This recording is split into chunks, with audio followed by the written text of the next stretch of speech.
Cuddio ar goll.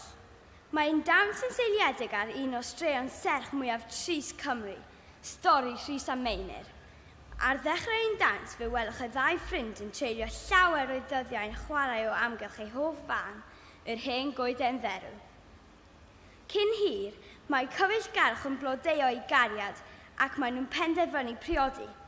Traddodiad yn ystod yr amser hwnnw oedd i'r briodferch cuddio ar fore ei phriodas. Mae Meinir yn penderfynu cuddio y tu mewn i foncyff y goeden wag, ond mae'r goeden dderw yn troi yn ei herbyn ac yn ei chaethiwo. Yn y cyfamser, mae Rhys a'i ffrindiau'n chwilio amdani ym mhob twll a chornel, ond o ferfi'n chwilio. Fe gaiff y dirgelwch ei ddatrys ar un noson stormus pan fo boll o fyllt yn ctaro'r goeden gan ei hollti yn ei hanner.